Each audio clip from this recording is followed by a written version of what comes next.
Are you ready or you need more time? The tipping backlash has begun, and those in the service industry already feeling the pinch. Tips have gone down.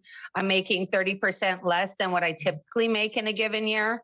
According to data from Toast, the average nationwide tip at full-service restaurants fell to 19.4% of the total check in the second quarter of 2023, the lowest percentage since the start of the COVID-19 pandemic. So what we're seeing now nationwide is something that is known as tipflation. And this idea of tipflation is that pretty much at every opportunity, we're being presented with a tablet that's asking us how much we'd like to tip. I always click 20 because I feel pressured to do so, even if it's just to get a cup of coffee. This tipflation causing tipping fatigue. Consumers are fed up. I feel like now it's not great. Just everyone's so stingy, I feel like. Tipping should be about great service. It's about someone going the extra steps. It's not something that should be required. It's not something you go in and pay with a card and it says, okay, what kind of tip are you going to leave me? It's about service. But when you're deciding what to tap on that iPad, are you really thinking about how your choice is affecting the worker behind the counter? Unfortunately, we are in a space where we do still rely on tips, and that is needed income for us to feed our families as well. The federal minimum wage is $7.25 per hour, but if you're a tipped worker, it's $2.13 per hour, also referred to as the sub-minimum wage. The difference between the two, $5.12, is called a tip credit. If a worker doesn't receive $5.12 an hour in tips, the employer is responsible for paying them that difference. That's the law. Most consumers have no idea that every time you tip in a restaurant in most states, it cuts against the worker's wage rather than being something on top of the wage. Hello, ladies. How are you?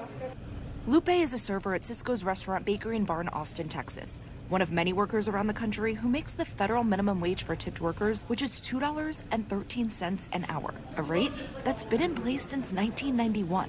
Sometimes my kids tell me, "Mom, bring me something."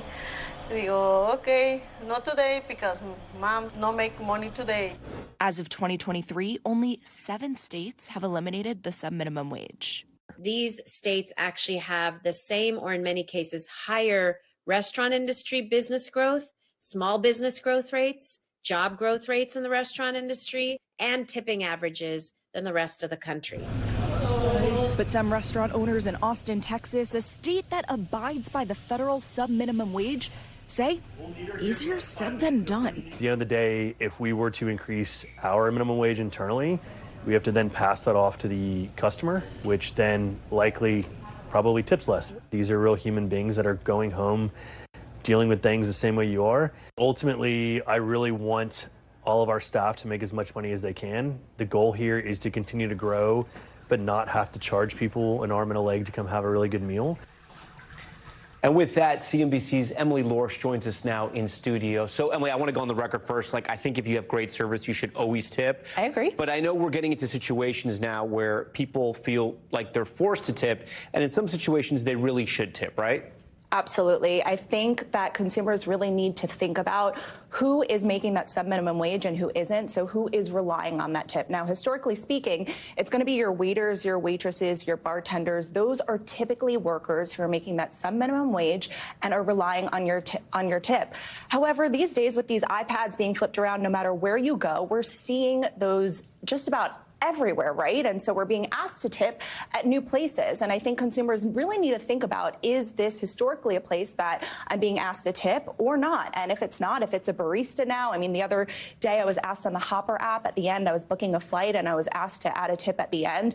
That typically, that worker at Hopper is not making that sub-minimum wage. And I think in those instances, it's okay to think about maybe giving them a smaller percentage or maybe deciding not to tip. But when you're dining out, when you're, ordering a drink, those are times when these workers rely on your tip, and experts say it's really not optional. Is there a way to tell in that situation when people need the tip, they don't need the tip? You can't really have a conversation. Also, we're talking about a couple bucks here. I mean, are you really going to stop and tell people, hey, who's getting this tip?